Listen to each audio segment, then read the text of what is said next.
Hello, everyone. Welcome to Auntie Derek's Daytime Tea, where we discuss the latest celebrity tea in the news. And we do it live every weekday at 12:30 p.m. Eastern Standard Time on Chatmosa. I'm your host, Auntie Derek, and today is Tuesday, April 28th. So with me on the mic, we have some fabulous co-hosts. So we're going to start off with my gorgeous Moon. Good morning, gorgeous. Good morning. Hi there. And next we have my Icy Chili. Hey, boo. Good morning. Good morning indeed. And shout out to the listeners holding it down in the chat as well. Well, y'all, I think we got some good old tea to sip. So let's just go ahead and jump right in. Tea time. Yes. Well, the first thing we're gonna we've been hearing a lot about Jam Master Jay for the past few weeks, right? Haven't we? Like what's Yeah. been going on in the court? Well, now we can actually say something definitive now. You see where it says here by way of ABC News, man pleads guilty to 2002 death of Jam Master Jay. So let's get into it. A man has pled guilty to the 2002 shooting death of Run DMC's Jam Master Jay. Jay Bryant, who's 52 years old, was one of the three men charged in Jam Master Jay's death, pled guilty in Brooklyn federal court. He faces between 15 and 20 years in prison.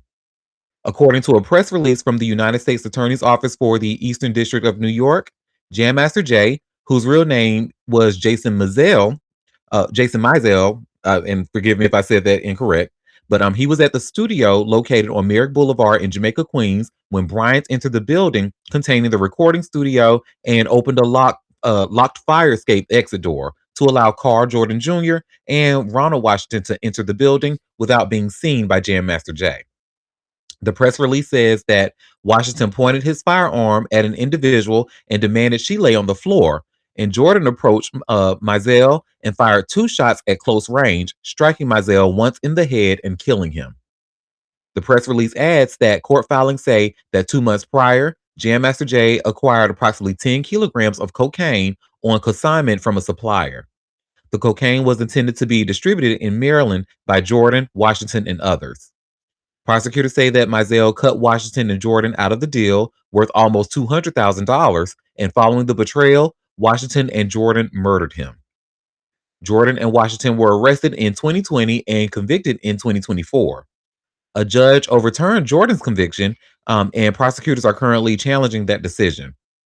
Joseph Nokella Jr., the United States Attorney for the Eastern District of New York, said in a press release shared online that an exhaustive investigation revealed Bryant's role, and today he finally admitted his guilt. The prosecutors in our office and our law enforcement partners never give up, no matter how long it takes, in the pursuit of justice for the victim and the victim's family, Nokella added. ATF New York Special Agent in charge, Brian, I'm going to tear his last name up, Brian DiGirolamo, added in a statement shared in the press release, today's guilty plea reflects the dedication of law enforcement and prosecutors who never stop working to bring accountability for the victim and his family.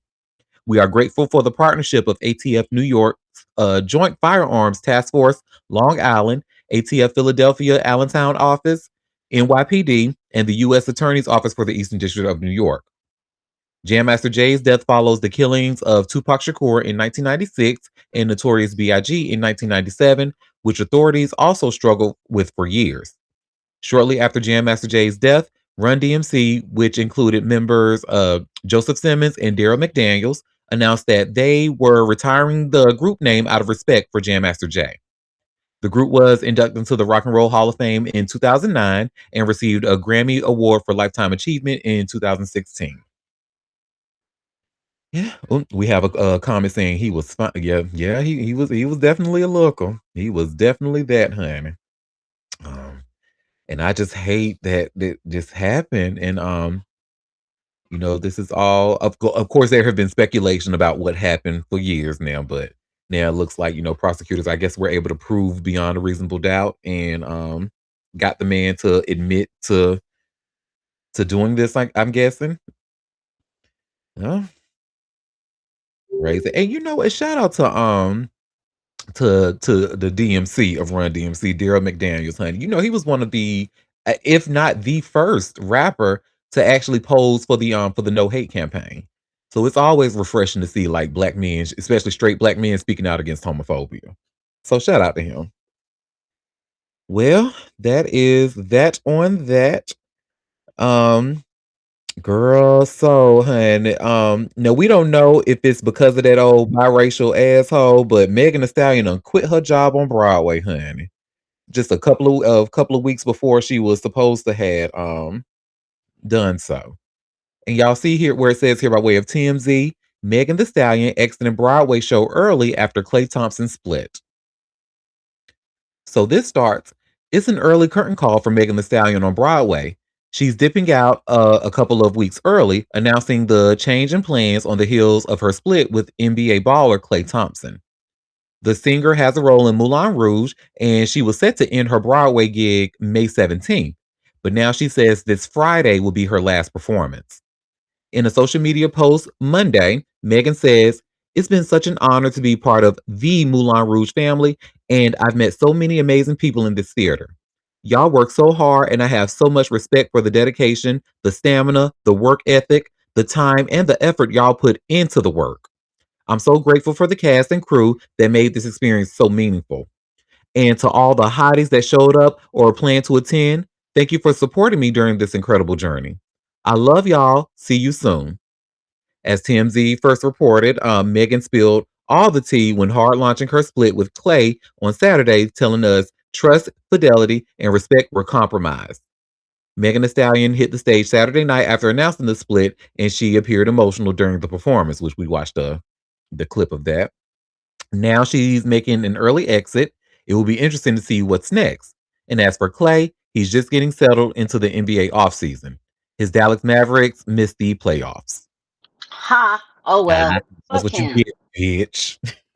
Oh bitch. yeah, Dallas Mavericks. I'm so sorry, sweetie, but y'all got a fuck nigga on y'all team. So. Mm, mm. I hate that because I know she just would like to just go get some peace and go be out of the limelight. Deep, just plus she probably got to move because they had moved in together, so she probably got to get her shit whatever she gonna do or. Mm-mm, mm-mm, mm-mm. Yeah, she's real emotional. I hate that, it's affecting her this way, but we definitely understand, you know, Mm-hmm. it's, she'll be okay. Yeah, she just gotta, get out the public eye for a minute and be able to sit down and decompress, I'm sure. Mhm. Girl, I Mm. just hate it had to be you, girl. You know what I'm You rooting saying? for you, Meg. Always, because she ain't did nothing to nobody. She's literally done nothing to nobody. She literally did, and yeah, and it's just so mind blowing that a lot of straight black men really do not like this woman. And you say I don't know if y'all seen it on your timelines, but or even on your Facebooks, but a lot of the ones I've seen with my own eyes were like almost celebrating this girl. And there was even one image um of Megan Thee Stallion being bent over on the fucking Oh, couch, that's disgusting. It was bent over on disgusting. the couch. Did you see it where it had like a list of Mm. all the men that she dated, like standing in a line or whatever to give her back shots or whatever? I was like, y'all are just. And then I'm looking at the comments, and one just stood out for me because one comment was pretty much like saying, "Y'all don't know, y'all don't see what we see." It was a straight black man, of course, and say, "Y'all don't see what we see. She just put out bad energy," and I'm like, Shut the nigga. fuck up. Like he really and should shut the fuck up fast. But my thing is, what I think they don't like is Megan probably to them represents like a free woman who really Oh don't yeah. need no nigga, and he don't Oh like it. yeah. Yeah, so Sexually free, financially free. She can do whatever the fuck she wants to do. because what I'm Yeah. like, and I'm even trying to see, like, I'm trying to look at this objectively, trying to say, okay, well, let me see if I see what energy they're talking about. I'm just trying to look to see, and the only thing I see is the girl twerking on camera, always say, hey friend, always pouring liquor down somebody's throat, always looking to have a good And that time. was her first iteration. She ain't even been doing that. Right. So, and I'm like, what energy I don't get it. Maybe because I'm not a straight man and I'll never get it. But Well, because they're stupid. It ain't nothing. She ain't Woo. giving off no energy. It literally, they hate prosperous, strong women. Women who can take care of themselves. They are literally, we are going through some type of a slide, a de-evolution of they are so mad that women are out here just, and especially black men, which is crazy because as a culture, black people in general, we overcome despite it all. We we as a collective, but because black women even excel higher than that, they can't stand it. And they turn into the oppressor that we have to that we run from. They're literally turning into the oppressor. Hmm. Well, And that's I've the seen old. men do it all the time. Little heartbreak. Oh, now they're misogynistic. These women just too powerful. They run the world. They just too powerful. They mad that they don't have us under their thumb. Like their grandmothers who couldn't have bank accounts Oh, oh, oh, and oh, buy property oh. and do all them things without a man. They hate it because then they control. You know what? Because grandpa could run around the neighborhood and fuck everybody and have these families all around the corner, and nobody said anything because it messed with their stability. It messed with how they were going to take care of their children. And so women just sucked it up to get through it. But grandma was miserable. Grandma was unhappy. And look, You, look, we have a comment in the chat saying, back then they could take care of those families, though. Now niggas just having kids, not take. You are absolutely right. That's the wake that up. the men back in the day. They were, if they had multiple families, at least all those families were being taken care of for the most part. But now, baby, But y'all asses can't even get. and then the abuse that grandma endured because she couldn't financially and it was rare that women were back, like if you keep going further, it was rare that they were single and being able to stay on their own. If they were you know they were women that kind of like a Megan, I guess. Or like single women who got what they needed by any means necessary. But yeah, fuck these motherfuckers. That Fuck them part. all. Because and I had to tell the motherfucker before. I what do you think I'm supposed to do? So I'm not supposed to be out here taking care of myself. If I ain't got nobody, who's gonna take care of me if I don't take care of myself? If you don't meet me and I'm not a whole package, what the fuck? Where would I be? Explain that to me.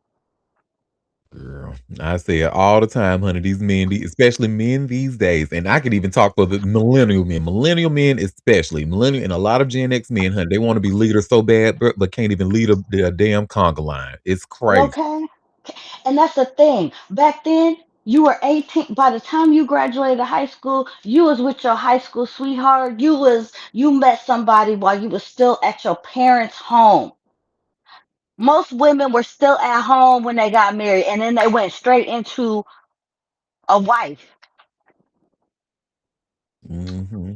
So when that stopped happening, y'all went, and granted, we had all those things that happened in our community to break up the community. You had um well, systematic oppression.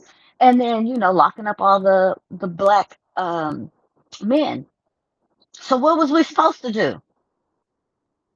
What was supposed to happen? They wanted y'all to suffer, So fuck out of here. suffer. You Ooh, know, women just got the right to get bank accounts in the 70s. Are y'all mhm, be fucking for real? I hate it here. mhm. Ah, I'm sorry. Go ahead, Auntie. I Honey, hijacked. don't Let me get off no, my soapbox. Mm, No, honey, this is the stuff that people need to hear, like for real. And then I feel like you actually vocalized it, like because a lot of people are feeling the same way, but don't really have the words to say. It. And you said it beautifully. And this is truly a problem. And people need to like it's misogyny. You see how deep that shit runs, and women are not safe. They're not safe. mm-mm, They're being killed. Femicide rates are high. It all goes hand in hand. mhm. It really does. And they're mad that she's doing everything that they're doing, running, And doing it better. and right, leaving babies, broken families, screwing this, screwing that, with no concern at all. No. And you Mm-mm. kind of see. Do y'all remember the responses that because they had no sympathy for her when he shot her, but when we learned about him being allegedly stabbed in jail, oh baby, they wanted us to have all the sympathy in the Oh. world. He could have Oh. died. How dare you, bitch? Mm. You don't want to hear my response. Send that little leprechaun back to Canada, please. No, let him be free labor for the states first, and then send his fucking ass back. So, Mm. um, we have a comment saying, and she's also the woman they like, the beauty, the sexiness, but too powerful. Well, wake that up. Hmm. Everybody's so happy about them knees, but yeah, when she got her masters, she worked hard to get out her 360 deal, get her masters. And guess what? She got a master's. That woman is an educated woman. She's no dummy. She's a college graduate before she blew up. Please. She was finishing school. Wait, Beauty and brains. I don't that's why y'all mad. Beauty, brains, good knees. Mm. oh, and if you're listening and can't tell by now, we are card carrying hotties. We love Meg Okay. here. You can't look. Glow, dusty ass. I'm done with her. Mhm. And I'll Ain't cut off another one. Mm. ain't nobody make us hate Megan, baby. Mm, mm, mm, mm, mm, mm. Nobody. Well, Not even close. Hmm.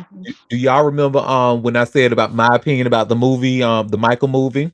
I said Yeah. that it was either a money laundering scheme or they're trying to set up for Jafar to be like an entertainer star, and they're trying to use Michael's name to do it. So this next story, I just found this to be kind of interesting. Y'all should see where it says here, by way of TMZ, John Branca gushes over Miles Teller's portrayal of him in Michael. So remember, and this was one of Paris's problems. She was like, "No, why do you need Miles Teller to play you? Like, Miles Teller, he costs a lot of money, and y'all keep spending millions and millions of dollars from my dad's estate to fund this movie." Well, this is about a 22-second clip, so let's see what Mr. Branca has to say about Miles portraying him. Let's see here. Today, girl. Okay. What did you think of Miles? Does he get the stamp of approval for playing you? Miles is a great actor. Can't tell you how much I liked his performance, but Jafar, that's Jafar. incredible. Do you think he's gonna be the next biggest star after his Oh amazing shit. performance? Here we I mean, go. I saw it. I close that Close door. the door, honey.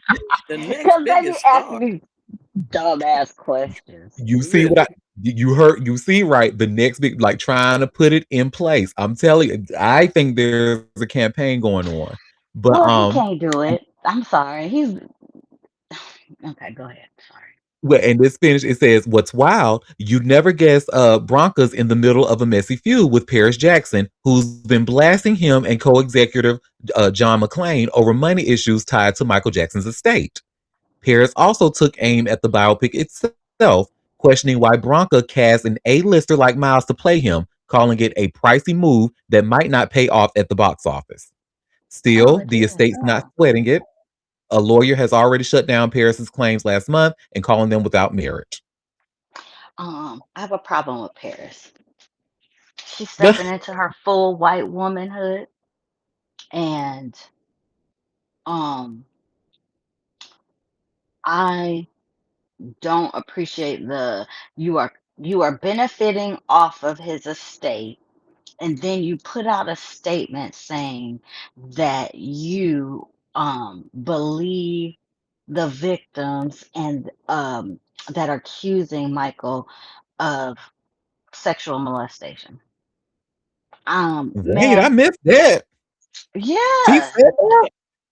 yes, there was a Oh, baby, statement don't say like after that. that, and I saw it. Now look, I don't know. I ain't double back to make sure it was, but it I put a didn't bad see taste in my that. mouth. Oh my God. That it was one after one of those stories that we did, and because I've said it a few times, and I don't think y'all really under like catching on to what I was saying. But I was like, I know this bitch ain't collecting money from the estate, and then talking about she met with some of the victims and she believes them. I'm sorry, what, ma'am? Mm, I'm side eyeing her. I'm not really. Mm-mm. You know why I don't believe it? Those were not his biological children. He could have Exactly. abused them if he was that person. You know what I'm saying? Mm. And like that's why I said full white woman. He just adopted them children. Them is not his biological children. We knew that from the get go. But we let Michael live in his delusion. Yes, little blanket. Oh, Paris. Oh, the other one. Yay. So Yeah. I was able to do some quick Google searches. I found one article. Looked like this just came out on April 10th this year, just a few days ago. Now it is from Yahoo by way of Wonderwall. I've never heard of Wonderwall before, so take this with a grain of salt. But there is an article. It says Paris Jackson believes allegations about dad Michael Jackson. Um, Mm, the source. And it says, Paris Jackson has grown close to her father's alleged victims and now believes there are lurid claims against the Thriller singer, according to new claims. Wonderwall.com can reveal Paris, who's 26, has previously downplayed stories linking her late father, Michael Jackson, to allegations of abuse, saying she doesn't believe her kind-hearted father could have carried out such attacks and denounced those allegations as lies. But after strengthening ties with the Cassios family, whose children Dominic and Aldo were snapped being cuddled by the King of Pop in Unearthed Pictures, she now believes that the stories about her father being a pedophile are likely true. According to a source close to the alleged victim's family, who recently filed a lawsuit against the Jacksons' estate. Paris will reportedly go public with her thoughts when she feels she's ready. A source told the Daily Mail Paris has stayed in touch with the Cassio family, and she is especially close with their mother, Connie. There have been some very candid conversations over the years between Paris and the Cassio family, and based upon those, Paris knows exactly what her father did. Um, it says the insider adds this will come out officially from Paris in time, but it's going to come out when Paris wants it to come out. And in recent years, Paris has erased some tattoos on her body, which reference Jackson, including a logo based on his initials, which she had on her finger in 2016. And it says, a large tattoo of Jackson's face on her arm, also inked in 2016, taken from the cover of his 1991 Dangerous album, now has a fat, rigid scar, apparently from self-harming, ruining across it. It says, in last summer, Paris distanced herself from the new Jackson biopic called Michael, which was released on April 24th. I'm going to actually go ahead and stop there. And I don't see any, when I look for any other stories about what the like about Paris, what she may have said about these allegations. I do see one BBC article that came out in 2019, and it was just pretty much saying it wasn't her role to defend her dad, like against allegations. So, yeah, Moon, you on the fuck her. mhm, mhm, You benefit from that mhm, estate, girl. You had me on your side, girl. I was rooting for you. No, fuck her. Yes, it is your mhm. role to defend him, girl. If you know he ain't do no shit like that. It's definitely not your role to come out and say you believe it. If you can't defend Oh, them, shut the fuck up, girl. okay. She Don't stepping say into nothing. her full white woman. Uh, Mhm. Mm. Benefiting off the estate. Girl, bye. Anyways, and you know, I actually saw a video this morning about the woman, the black woman who did all the wardrobe, which also made me appreciate the movie a little bit more. And she talked about like the great lengths that she went to get the to get the costumes like as close as possible to the real thing. And so I love that for that black woman. So yeah, listen to the last word on a black woman. Yes, because the movie was literally great gowns, beautiful gowns. So shout out to her. You know what? I mean, for people, I hear it was just a good celebration. Yes, it was very family drove the storyline, of course. They got to keep it cute. They're going to keep it cute. But It was great. It was it was a really good movie, but it was a good movie that could have been on Lifetime and they could have saved millions and millions and millions of dollars well, from they're that man's making estate. millions. They're making millions and millions of dollars. They actually did pretty well. Yeah. Mhm. Gotta give them that. Yeah. And I did hear that there was some times where it was like Michael actually came through. Like, and Jafar really looked like Mike. Like, if Michael had just, you know, Right. People did praise his performance. To say he was never an actor before, yeah. he did a good job. What you think, Auntie? Yeah, oh yeah, he Mm, did. He definitely did a good job. He Yeah. absolutely, but like, and don't get me wrong, like the acting and all of that was good. But then, we as millennial, I'm very spoiled because we had the the real Jackson the thing. American Dream that we've been Hmm. watching on repeat for years, and that movie was baby mwah, chef's kiss. So when somebody tries to do something, after that, it's just kind of you like, baby, you got to either bring it or go home. And I mean, it was cute. It was cute. It could have been on Lifetime to me, but everybody in it did really really well. Yes.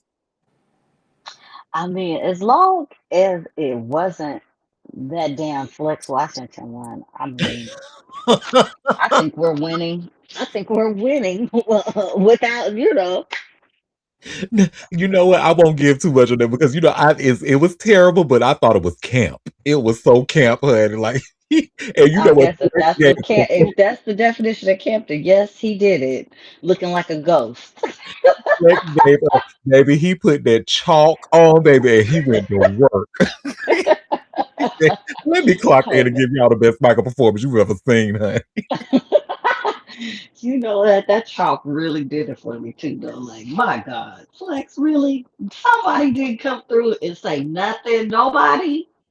Mm. Shout out. I think Flex is he in Aries? I think he's in Aries. And shout out to his wife, Shanice, Hmm. whom I adore. Yep, he's in Aries. He was on born April 15th. So shout out to the Aries King and his wife, that Taurus Queen. And then shout out to Happy for telling us that Shanice has a really big Filipino following, and then like a lot of people are named like Shanice or some variation of that after her. So and I'm like, well, Shanice was that because she was a time, honey. So shout out to her. Well, oh, y'all. Do y'all remember we talked about Michael Madsen? A lot of y'all didn't really know who he was until we showed the picture. They was like, oh, him. But we talked about him passing away. Well, baby, he got girl. Imagine on millions of dollars of child support after your death, honey.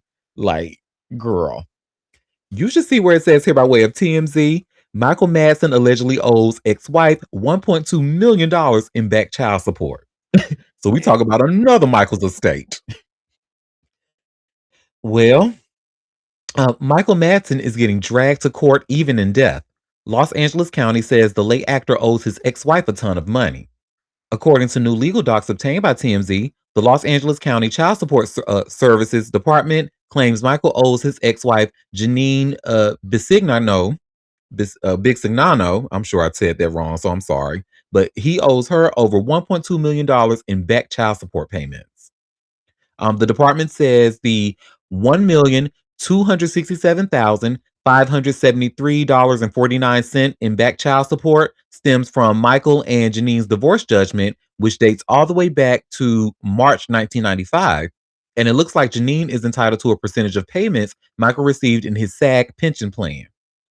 As we know, Michael died in July 2025 from cardiac arrest, and his kids are now battling Janine for control over his estate. Michael's ex says she wants to be in charge of his estate so she can collect on millions of dollars she claimed he owes her. But their sons Christian and Max filed a petition earlier this month to administer his estate. There's a hearing on their petition scheduled for next week, so stay tuned. Baby, I will absolutely stay tuned. This when I tell you this is so messy that their sons filed a petition. I was like, so you trying to supersede the children to get the money, but the money's really for them? Huh? I need to, baby. I need to know the tea, honey. I'll be following this story. She said, Wait, no, he so how owed much is me he that worth? money. What's his net worth? Oh, shit. Let me see. Michael Madsen net worth. It says American actor Michael Madsen had an estimated net worth of approximately $400,000 to $500,000. It definitely ain't gonna hit that 1.2. Somebody gonna be left out. Girl, Somebody ain't getting that money. It need to go to the kids. She said, no, I need my back pay. baby, you might just have to go to I don't know do they still got? Oh no, I think they closed all the Hallmark stores. I'm about to say you got to just go to Hallmark and get them a card or something, honey. This is crazy. Oh, the Hallmark store that was definitely a thing. It was. Them expensive ass cars, honey, paying them But $15, they $20 was for a good. car. Though I didn't never pay 15 or 20. They But was look, quality cars though, honey. You can smack the shit out of somebody one of quality, them Hallmark cards. quality. But yeah, I was thinking, dang, he got that kind of money. I was thinking he didn't really have that type of money. Michael Madsen estate worth. Let me see if that Girl. comes up with a different. And we have a He comment never. saying, probably for insurance purposes. Mhm. He might have a little $1 million policy, but still, that ain't a lot. Not from him. You would think, Oh, this is interesting. So he actually owed Quentin Tarantino $1 million. Oh Um, shit. yeah, it said while he had a long career in major films, his finances were impacted by a 2009 bankruptcy, consistent tax debt, and high expenses. Other estimates range higher up to $2 to $4 million, but reports suggest his final liquid estate was modest. Mm. Baby. So long story short, he ain't got no money, girl. $1.2 million of back child support, girl. You can hang that up flat screen. Look, she said no. I want my money for taking care of his raggedy kids. Mm-mm. Who filed a petition against me? Oh, what? I need to know. Like, I want to know their relationship. Like, what the hell is going on? This is messy. That's sad. Mm-mm-mm. Well, that is that on that, honey. Well, let's talk about Offset for a bit. I know he's not our favorite, but he there's been I think we've talked about him before, like going through a nasty like back and forth um with a security guard from a weed shop in LA. No, oh, we did? Okay. Look, he do so much shit, honey. Look. But anywho, I have this TMZ article, and you should see where it says Offset claims LA weed shop guard provoked fight last year. We have a comment saying, damn, he owed me $1 million. He might have owed me. Okay, look, You while know we what? at it, Offset owed me some money. I shot him some money. I shot him $20,000. I think look, he while owed we me. at it, look, I remember I gave his ass $20, and if you tie interest on that, that has to be at least worth 400,000 by now.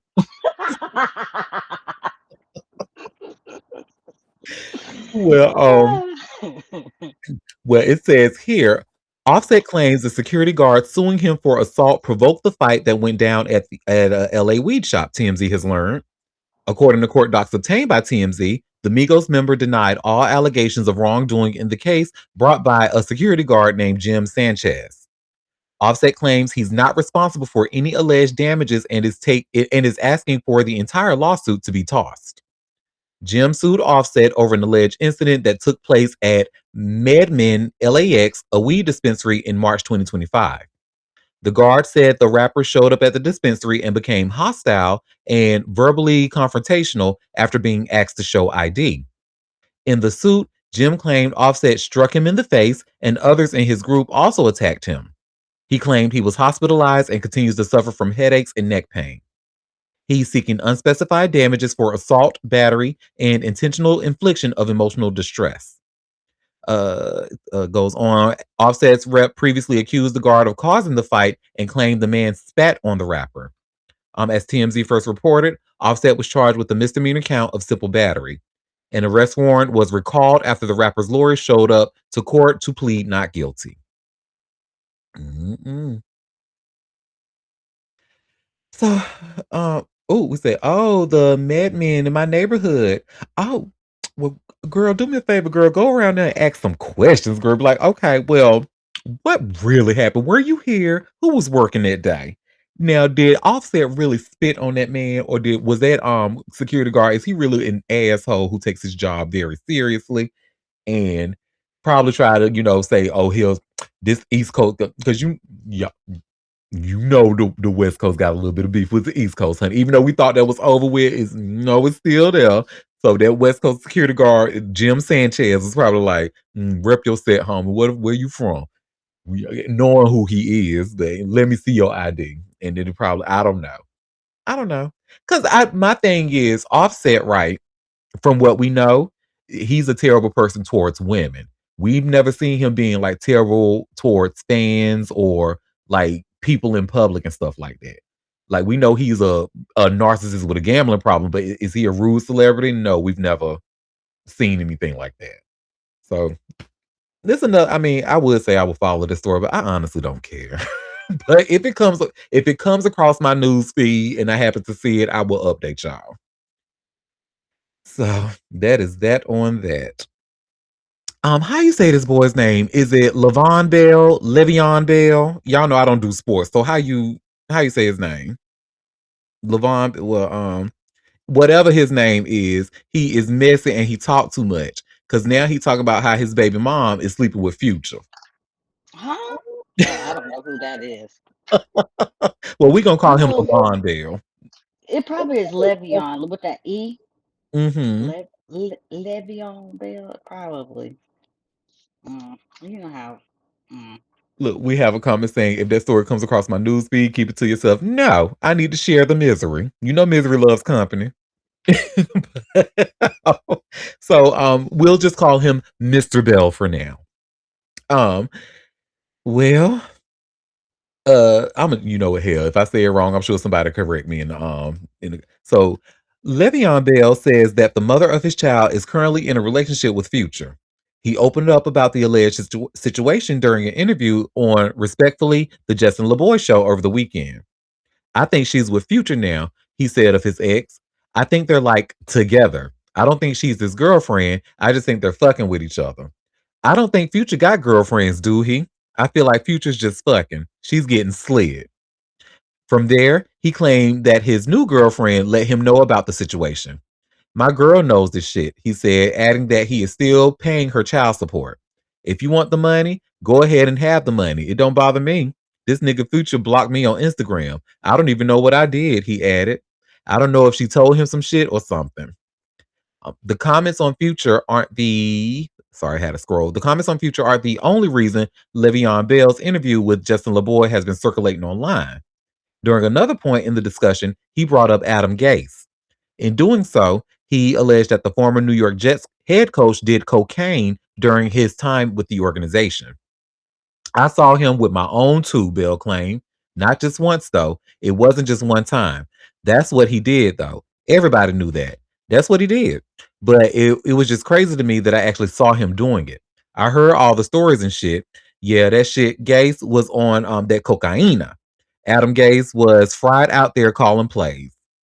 Bell played under Gase with the Jets from 2019 to 2020, following his tenure with the Pittsburgh Steelers. The team ended up firing Gase after finishing with a 2-14 record during his second season.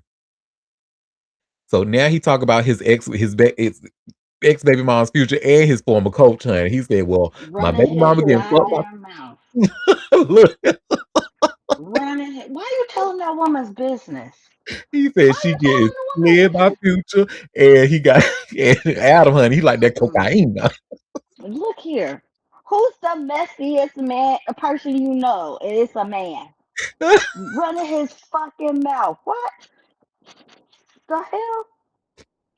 Look, Le'Veon, sweetie, I don't know you, but thank you. This is the kind of mess Auntie lives for, honey. Thank you for, running your mouth like, cause I know. And he said Future blocked him. I don't know why I ain't never did shit to him. Look, she must have told him some shit about me. Run your damn mouth. You talk too damn much.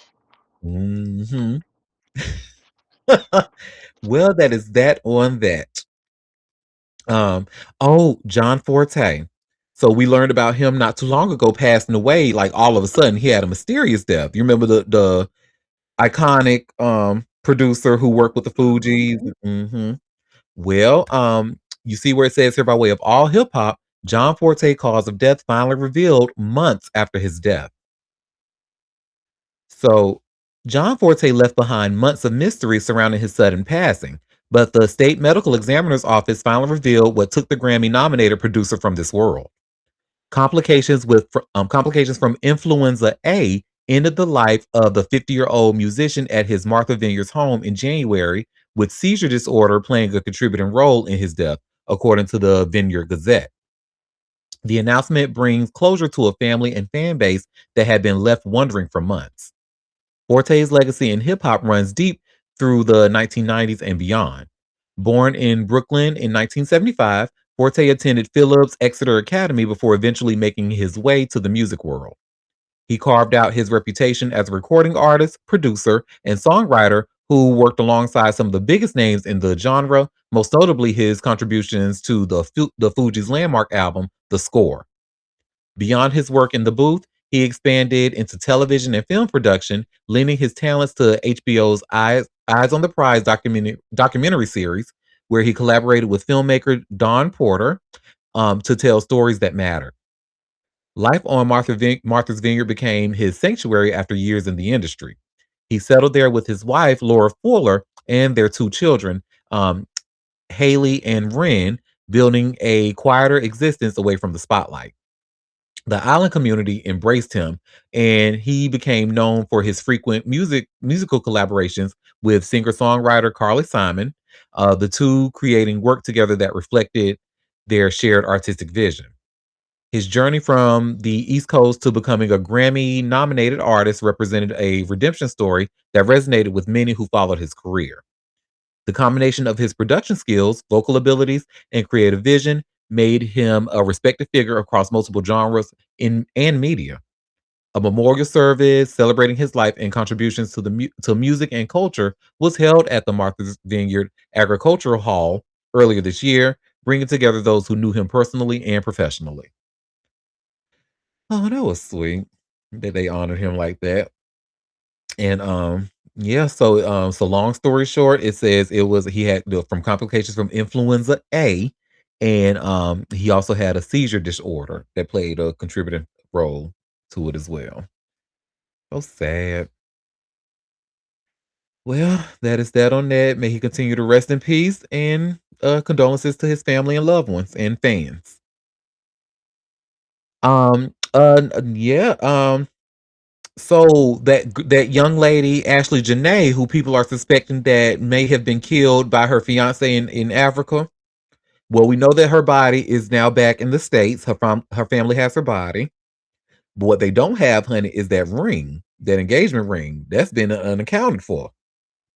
And you all should see where it says here by way of TMZ, Ashley Janae's engagement ring still unaccounted for after her body returned to family.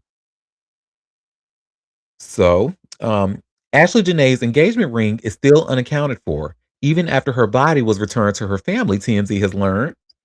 Ashley's father, Harry Robinson, tells TMZ her remains were returned to the family in New Jersey on Friday, but none of her personal belongings, including the ring, have been turned over. Harry tells us the family has no idea if or when they'll get those items back and believes they're still being held by investigators as the case remains active. Harry tells TMZ the family has since conducted an independent autopsy, though results are still pending, and they're now planning a funeral service in New Jersey for early next week. As TMZ reported, authorities say Ashley was involved in a dispute with her fiance, Joe McCann, shortly before she was found. Hotel staff allegedly stepped in and separated the two into different rooms, an incident that remains a key focus of the investigation. While local reports suggest that police were exploring suicide, Ashley's family strongly rejects that theory. They previously told TMZ she was a beacon of light that showed no signs of wanting to harm herself. The family also says they've heard little from McCann since her death and are still trying to obtain hotel surveillance footage, hoping it helps piece together her final hours. They're even considering traveling to Tanzania to meet with officials face to face as they continue searching for answers. And you know what? And I hope they get every answer they are looking for. And if this motherfucker had something to do with this girl's death, I want him. I want his fucking head. Do you hear me? I want his head. Mm. So, baby, I hope y'all get the answers you're looking for. Yeah, and that's really interesting. Like, why? Okay, you returned her body, but not her belongings. Okay, are they being investigated? What they need to? Did this motherfucker take that engagement ring back? What's going on? So, we'll find out soon enough, I'm sure. So that's on that. Girl, this story here. So how about in Austria, girl? See, I didn't know. I feel like I might have heard about this and it might have like just kind of slipped my mind. I heard it and maybe said, "Oh wow, that happened some years ago," but didn't really register until now because now I just realized like that this is serious. Did y'all know a man was planning to blow up a Taylor Swift concert in Austria? And now he's been convicted for it, or he pleads guilty of doing it. I remember hearing that story. Yeah. So this happened in 2024, and I remember hearing like, oh wow, but because I think it was similar, like I think people kind of linking it to Ariana, like it almost became like an event that happened at Ariana when her like fans were harmed at one of her concerts or something like that. But I don't know why I didn't remember this story until now. But I remember hearing about it, like, oh yeah, she somebody did try to attack one of her concerts. But we have more information about it. Now, I just want to, before I start reading, Austria has different laws, so they don't give you people's names like we do here in the States. They only give you a first name and a last initial. And we don't even know if this name is a pseudonym or not. But this starts off. The accused terrorist who blew up Taylor Swift's 2024 plans to perform in Austria pled guilty to plotting an attack the venue. Pled guilty to plotting to attack the venue where the superstar was to hold 3 concerts before they all got canceled. Citing Austrian news outlets, the AP reports the man copped to charges he devised the scheme to attack Ernst Happel Stadium in Vienna in August 2024 as his trial kicked off Tuesday. He now faces up to 20 years behind bars. The 21-year-old defendant, identified only as Baron A due to Austrian privacy rules, was officially charged with a number of terrorist offenses, including membership in a terrorist organization. Though it's unclear if he pled guilty to any of those other offenses, his defense lawyer was previously quoted saying he would plead guilty to almost all the charges. Baron's 2 cohorts, Arda K, and a third man whose name has not been released, reportedly pledged their allegiance to the terrorist organization ISIS and plan other attacks in countries such as Saudi Arabia, Turkey, and the United Arab Emirates during Ramadan in 2024. Yet Baron was the only one of the 3 charged with the Swift terrorist plot. Prosecutors claim Baron wanted to target upwards of 30,000 Swifties outside Ernst Happel Stadium and 65,000 of the singer's fans inside the venue during each of the 3 Eras Tour concerts. Baron's goal was to kill as many people possible, according to authorities. The AP says the United States helped their Austrian counterparts during the 2024 probe, handing over critical intelligence that foiled the plot and helped officials decide to cancel the concerts. Y'all, that shit is crazy. That shit is crazy. No, I was about to say, what did the Swifties do to anybody? But you know what? Let me not even go there. They're not as bad as the Barbs, but damn, you want to kill about 30,000, 65,000 of them. Damn. That's terrible. Be something terrible. That's scary. And he had it not been for intelligence or investigations, he probably could have gotten away with it. Or not really got, but probably like carried out with it and killed all those people, maybe including Taylor. That is crazy. But let's see. I'm actually curious to see how because it looks like Austria takes like terrorism very seriously based on what he's facing. Like faces up to 20 years in jail for this plot. So hey, I'll follow the story and see what happens. So that's on that.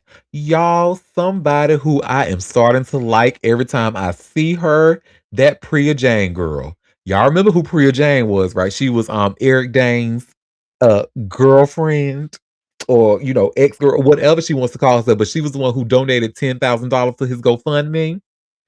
Well, she was stopped. Baby, y'all know how I feel about, women in gowns, honey, baby. You know what I'm about to say. Puss, baby, she was puss.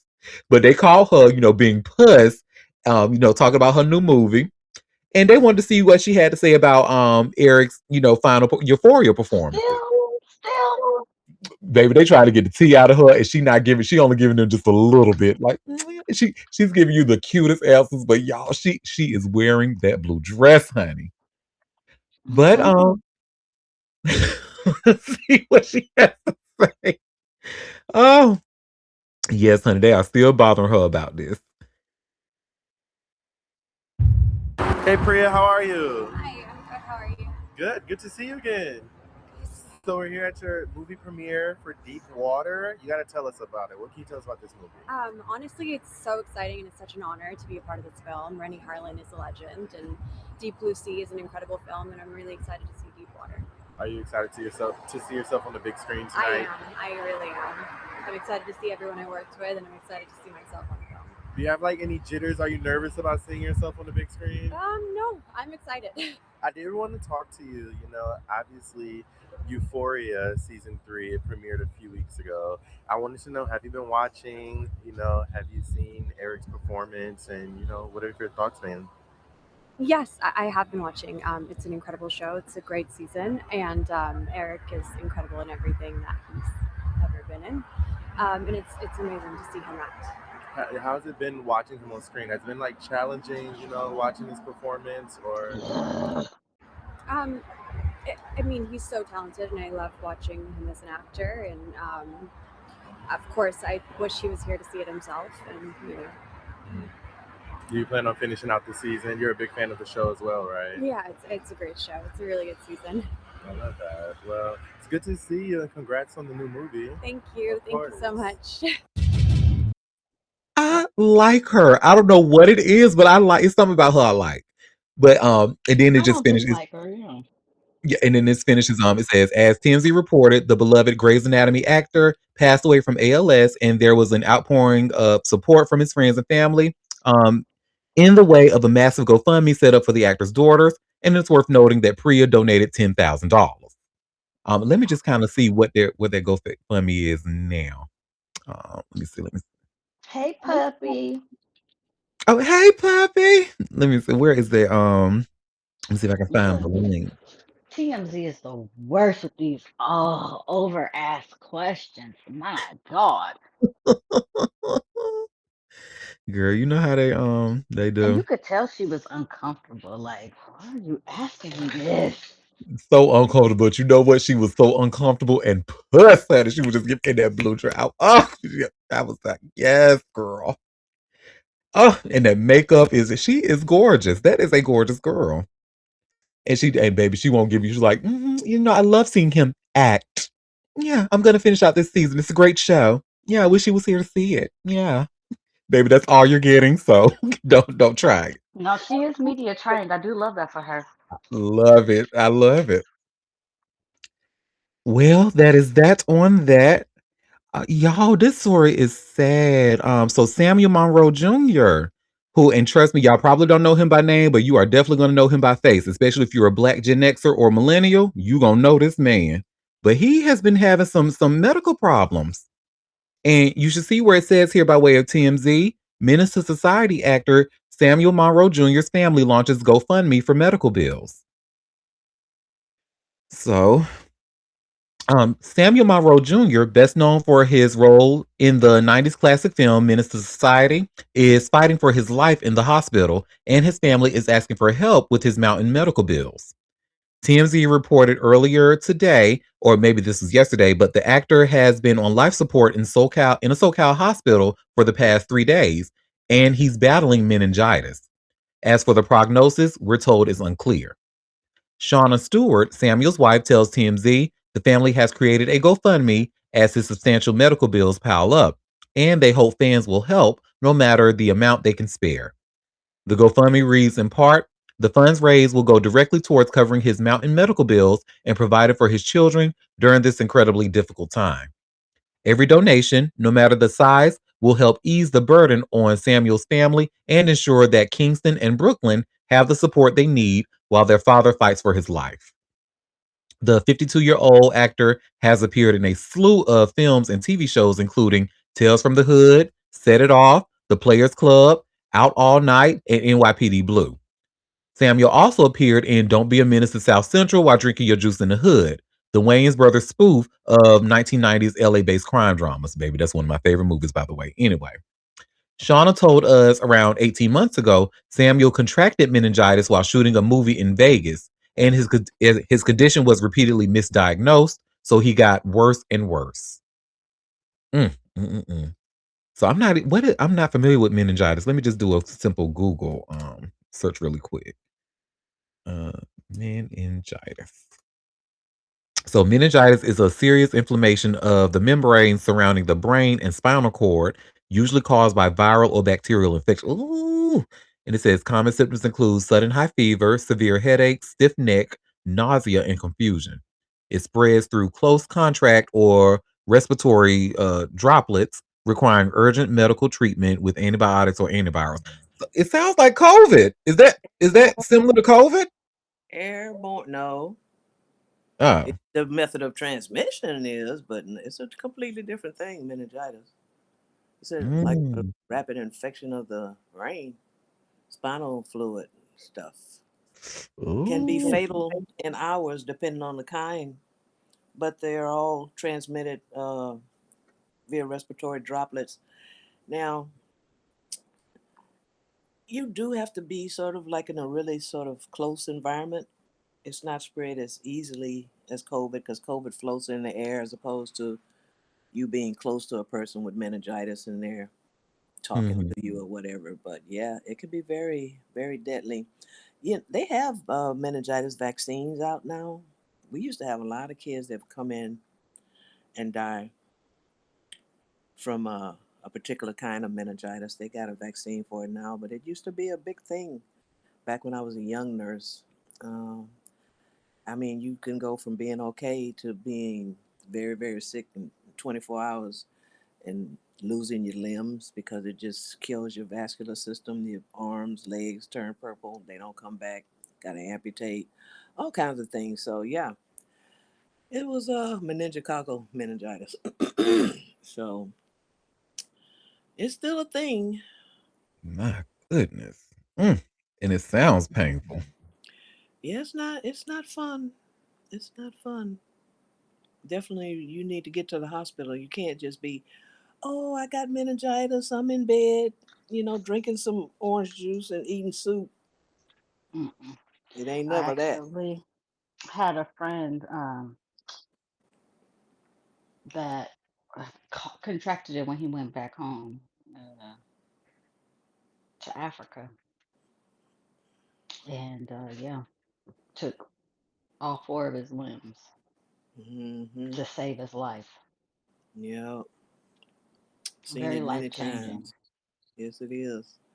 That particular kind. All of them, they're different kinds, but that's the most deadly and fast moving one. So That sucks. It really And I does. heard, yeah, and because he was getting misdiagnosed, which is the cold part. yeah, Mhm. yeah, because you don't see it as often that particular kind anymore because of the vaccine. So, but it tends to like spread like in close contact. I've seen cases where like a student comes down with it and maybe another student or two will have it because they're in the classroom together or whatever. It's just one of those diseases. I don't know where it comes from, how it gets there, but yeah. I certainly hope he is this something that can be treated? Like, is it is or Yeah. okay. With the meningococcal one, the one that moves fast, I mean, the treatment better happen real soon, but you're still in danger of losing limbs. I mean, it just moves so fast. It can kill you if you don't get treatment in a few hours because you Oh. become so sick, something's wrong, you go to the ER, but you can still lose limbs behind it. But the other kinds, they are treatable, but they can cause problems. I mean, everything has a risk, just like most kids get over measles, but some don't. It can be a very serious illness and Yeah, progress and it to, shuts down your organs too. yeah, And it can that's where be. you get the amputation. It can be very deadly. The measles, the flu, things like that that don't normally, hurt people. There are some cases where it does. I mean, nothing, is guaranteed. Mm-mm. And I'm looking at his GoFundMe to see like how many donations it has. Look like it's doing okay, especially for it just starting. Hmm. Um, so they're looking for $50,000, and he was able to raise it says $3,280. I did see one of the top donations was Big Boy. Okay, no, maybe Big Boy the radio host or Big Boy the radio host because Big Boy the rapper would be With BOI. a I, yeah, Okay. yeah. Yeah, so shout out to Big Boy. I know he's one of the people he actually blocked me, but then ended up unblocking me on Twitter. So shout out to him. I've transported kids before they knew what was wrong with them.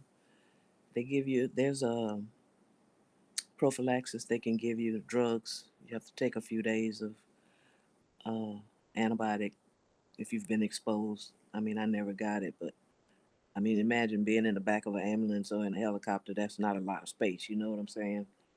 To be in with Mhm. somebody with meningitis. So yeah, I've transported quite a few kids. RSV, the flu. I never got sick though. I guess because I was exposed to it maybe so many times, I did have a certain kind of immunity because I wasn't like taking the flu shot, and RSV didn't have a vaccine back in the day when we were seeing so much of it. So I never got the RSV. Now they have a vaccine for it though.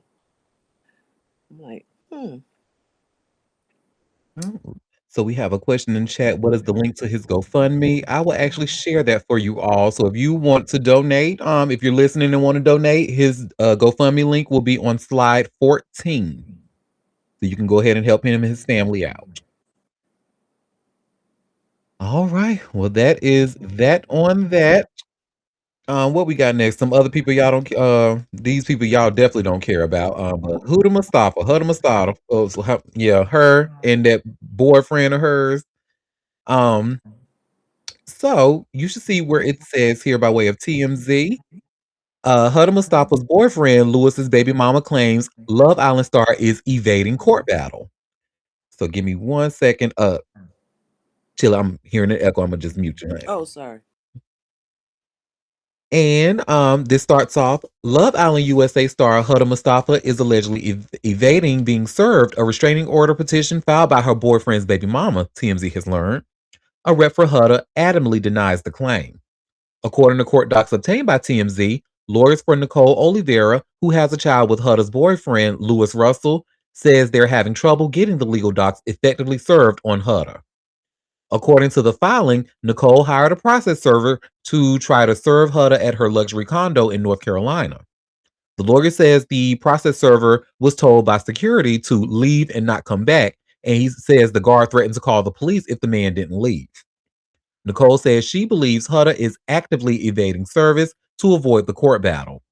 Huda's rep tells TMZ Huda is not evading service, and any suggestion otherwise is inaccurate.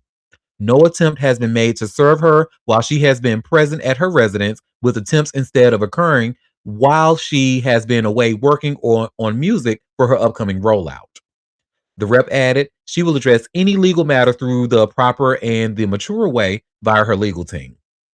As TMZ first reported, Nicole filed a petition for a restraining order claiming Huda had broken into her LA apartment building and threatened her. Nicole claimed Huda made extremely mentally unstable threats against herself, her daughter, and Nicole's son before breaking into the building in February. In the paperwork, Nicole alleges Huda threatened to knock the apartment door down. Police responded to the incident on February 21st. A judge signed off on the temporary restraining order, which ordered Huda to stay 100 yards away from Nicole.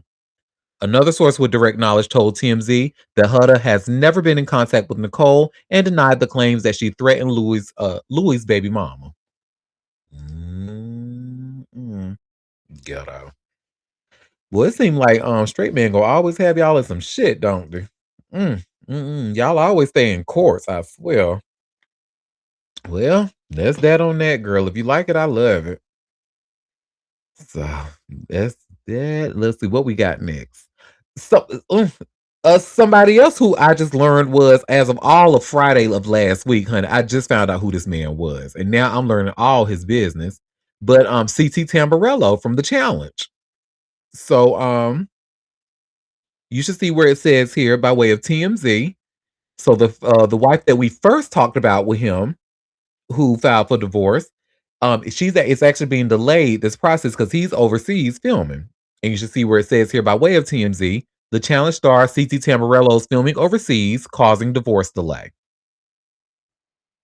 So this starts.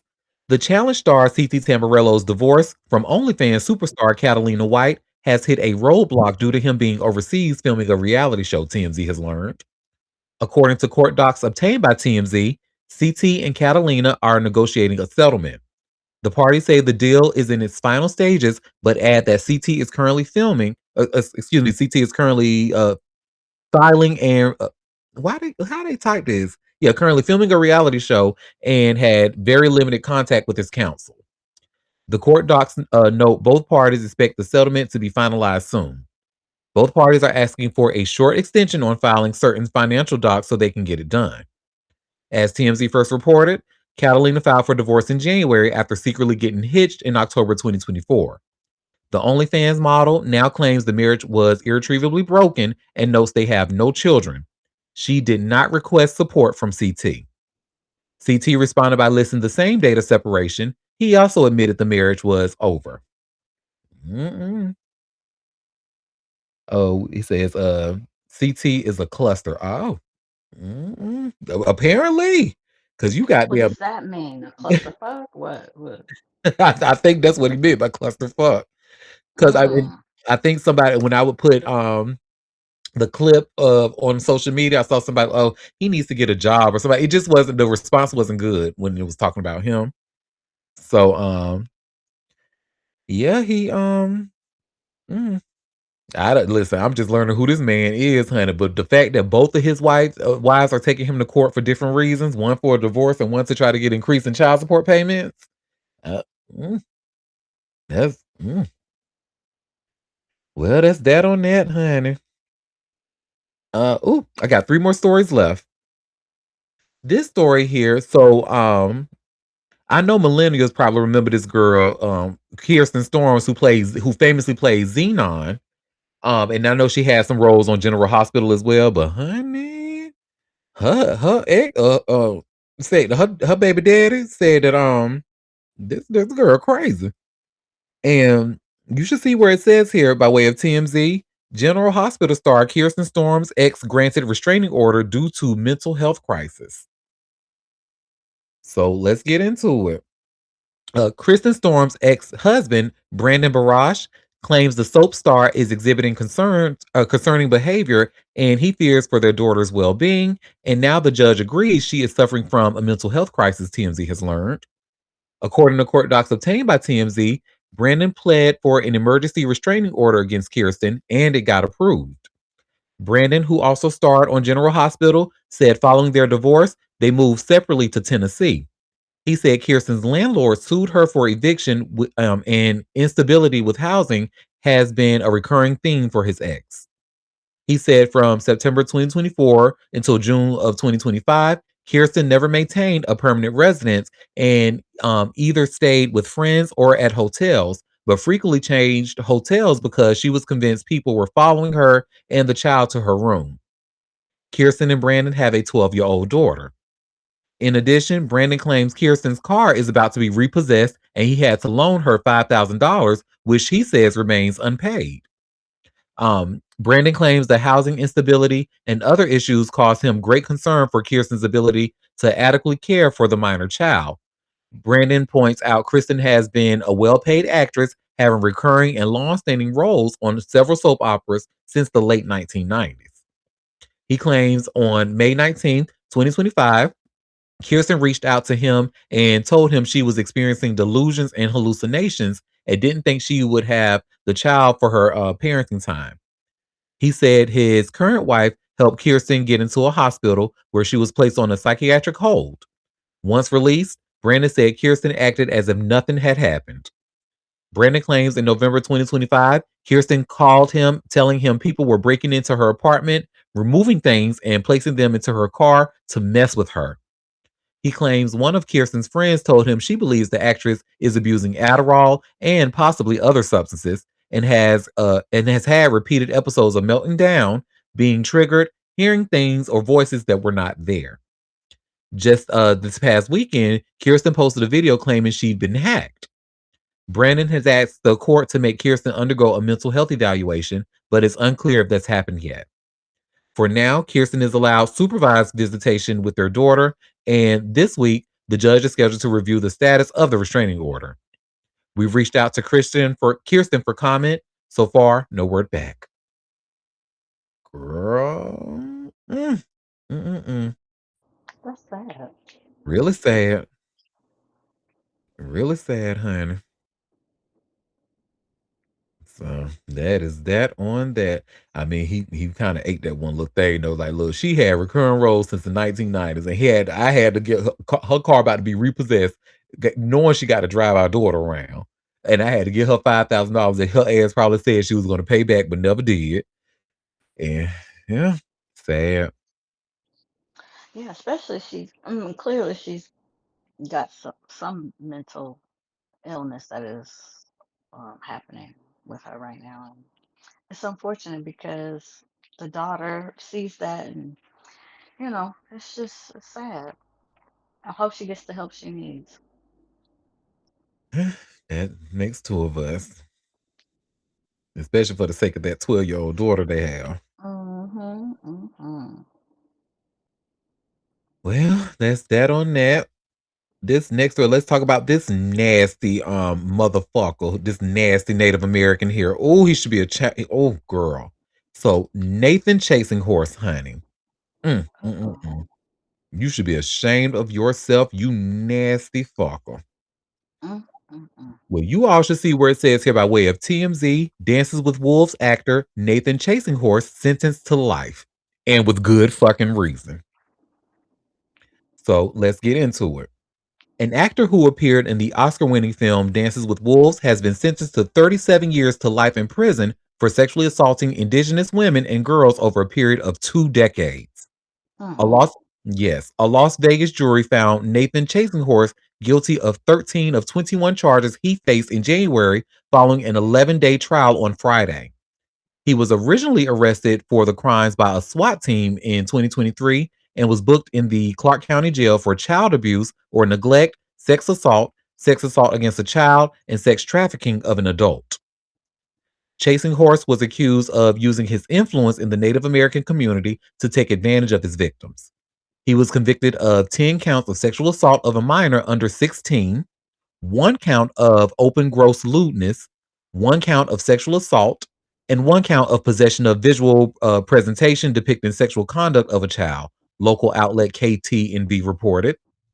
He will reportedly have the possibility of parole after serving a minimum of 25 years.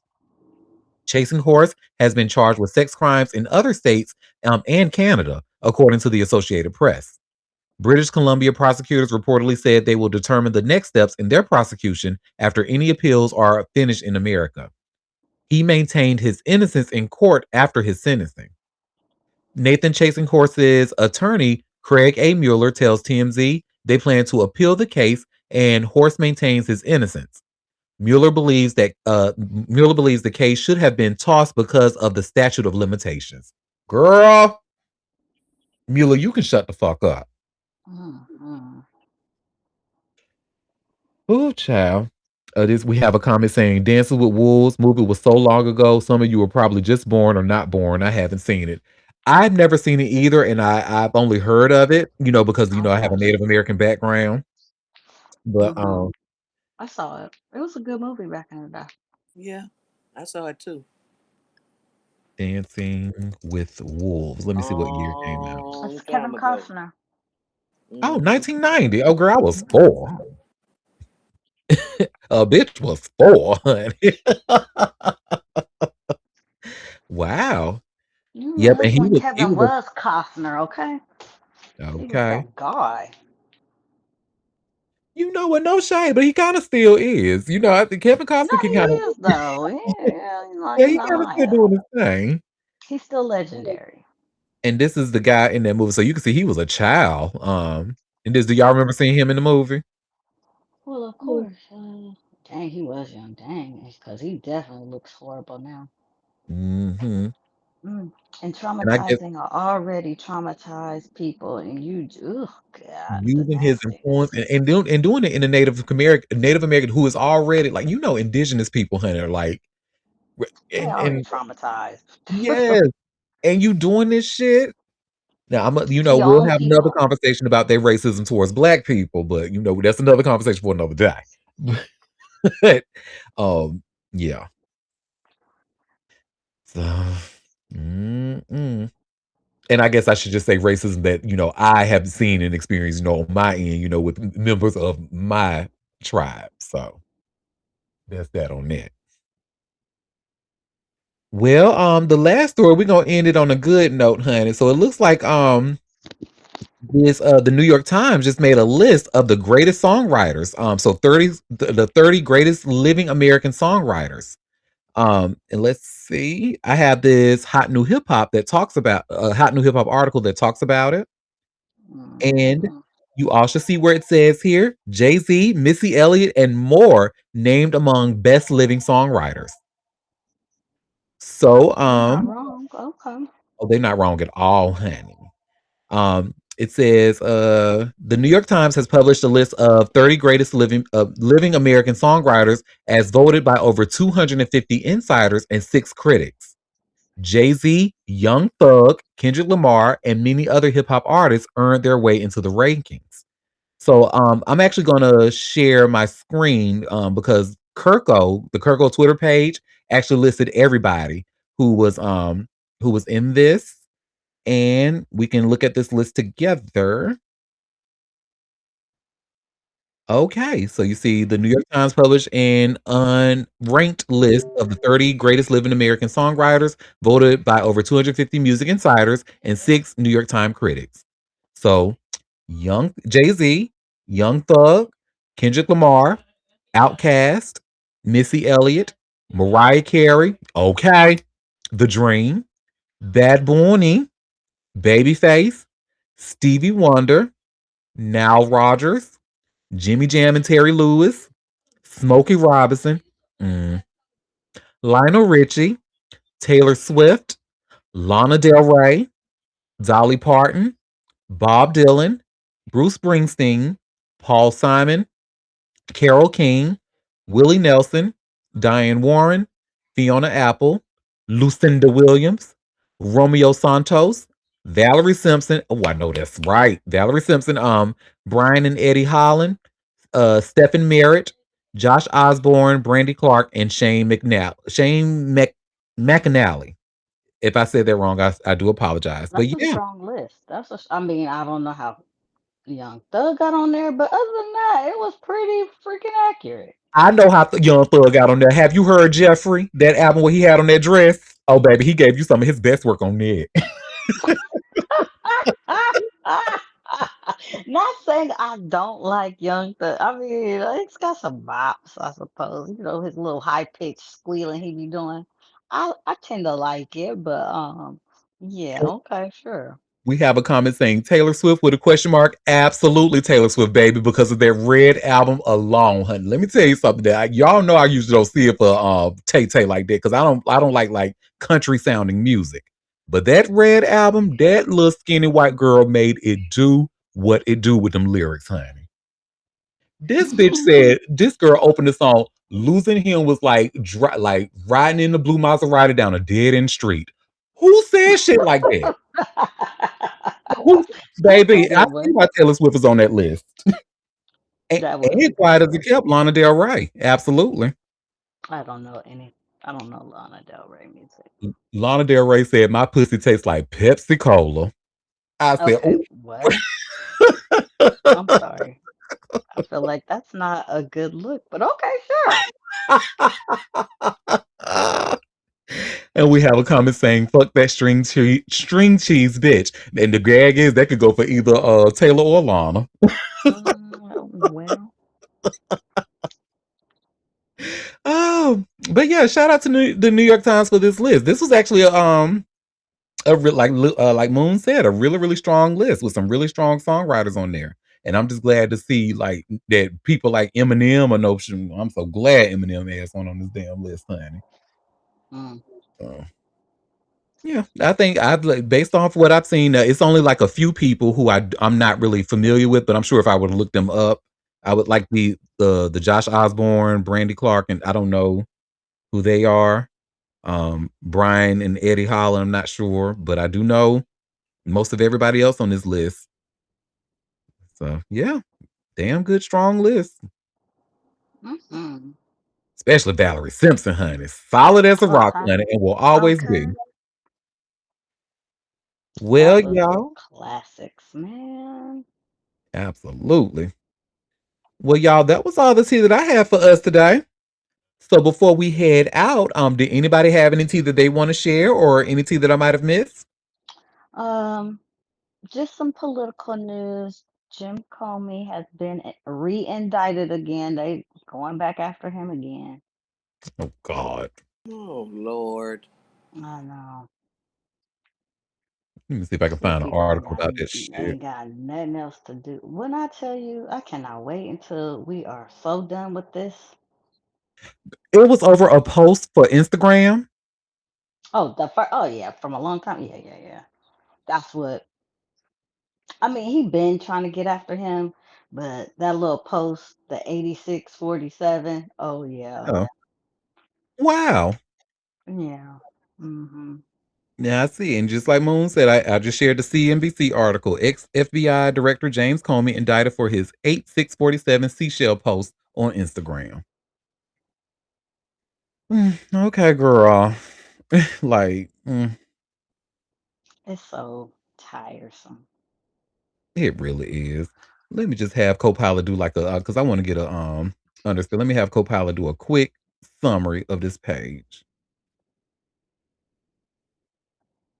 Ooh, not Copilot want to add bootleg on the web. Okay, I'll get ready to say, bitch. Any other time you by my side. Okay, summarize this article.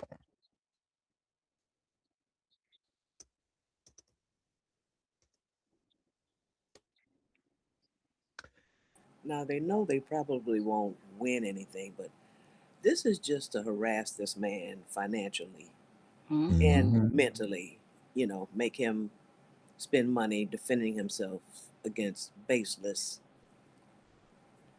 indictments.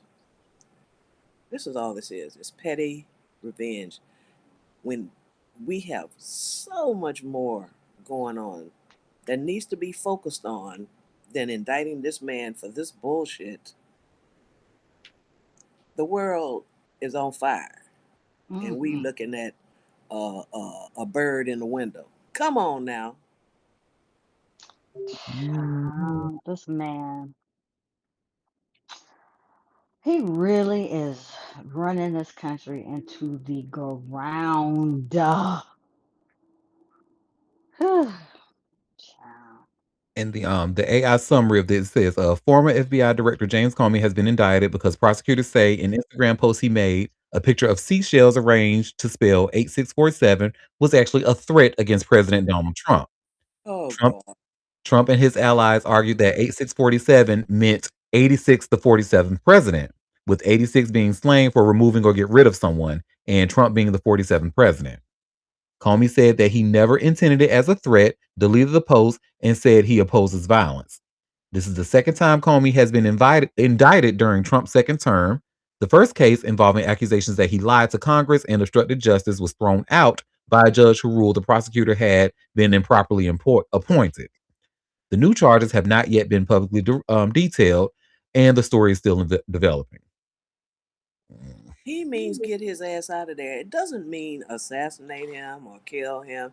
You know, Child, they are he really, just really really, all he's doing is just trying to go after his enemy. Child, we are just over here just that does not mean that. how did we even get stuck with this? This is bullshit. That means he needs to go. They need to impeach him, remove him from office. It doesn't mean kill him. I mean, come on. You know, this is what I said. They are not going to convict him on this bullshit. Mm-mm. Hell no. Hell no. It's just tiresome seeing this shit every day. Just ugh. And nobody's doing anything to curb any of this foolery. And so we just gotta continue to deal with it, which it really pisses me off. Yep. Well, thank you, Gorgeous Moon, for sharing that with us, honey. And let me just check TMZ quickly just to make sure there's nothing else that we might have missed. So says Digital Underground rapper Cleetis Mack dies suddenly. Damn. What I tell you about these rappers, they do not make it very far. So that Damn. means that's like pretty much digital underground. I mean, what, there's only like one more person left? Or Mm-mm. How old is he? It says Digital Underground member Cleetis Mack has died, TMZ has learned. A rep for the alternative hip hop group known for kicking off Tupac Shakur's career tells us Mack passed suddenly, adding his death leaves a void in our Digital Underground family and in our hearts that can never be filled, never truly be filled. A cause of death has not been revealed. His age at the time of death is unclear. Mack, who was known as Klee, joined the group in 1993, 6 years after it was founded in Oakland, California by Shock G, Chop Master J, and Kenny K. His first single with Digital Underground was What's Up with the Love, featuring Tupac. Digital Underground tells TMZ Mack was more than a part of the movement. He was part of the soul behind it, bringing warmth, loyalty, and a quiet strength to everyone around him. He will always be remembered for his humility, love, and spirited energy, qualities that lifted those around him and made a lasting impression on all who knew him. Founding member Shock G died suddenly in April You chopping up, 2021. baby. We heard a third of that story. Oh no, It's what choppy, happened? choppy. Is it just me? Is it wait, what'd you say, Chill? What happened? He was chopping up. Did you going in and out? Did you hear that? No, I don't think so. Okay, maybe it's just me. oh? Well, it says Mack was one of the dozen members who joined the ever evolving band over the years. They were known for their top 10 hit, The Humpty Dance, and same song, Tupac's recording debut. And may he rest in peace. That's so sad. So sad. He had to be in his 50s at least. Mhm. Let's see what Very Google. young, either way. Oh, what's this piece of tea that TMZ has, honey? What's this going on? Um, Says Chris Brown fighting to keep Rihanna domestic violence arrest out of court battle with ex housekeeper. Ooh, this is interesting. Ooh, let's get into this, honey. And this starts off. Chris Brown's former housekeeper is fighting his effort to block any talk about his arrest for assaulting Rihanna at their upcoming trial, TMZ has learned. According to court docs obtained by TMZ, Maria Avila, who is suing the singer after she claims he should be held responsible for her being mauled by a dog at his LA home in 2020, asked the judge not to limit evidence being introduced about Chris's past domestic violence or assault allegations. Maria, who is seeking $90 million in damages, pointed out that Chris pled guilty to felony assault in connection with a domestic violence dispute involving Rihanna in 2009. Chris claims the jury should not hear about it because the information is irrelevant and could prejudice them against him. The musician's lawyer said any talk of domestic violence, particularly those that occurred more than a decade ago and bear no connection to the subject incident, is improper, irrelevant, and unduly prejudicial. Maria argued that the information could be relevant during the trial and should at least be available to use to attack his credibility. As TMZ previously reported, Chris denies allegations of wrongdoing in the case and argues that his former housekeeper provoked the dog at his home. Girl.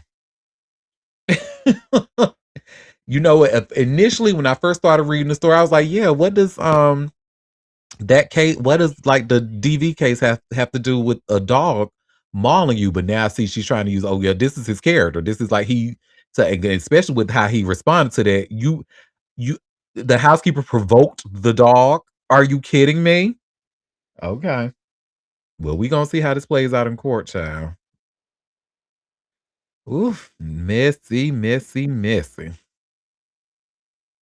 good. At least we got that out of the way. We ain't got to talk about his yellow ass tomorrow.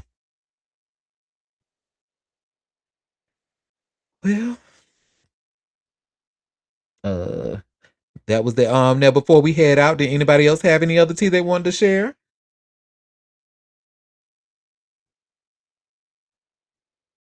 All right. Well, y'all know it is always a pleasure.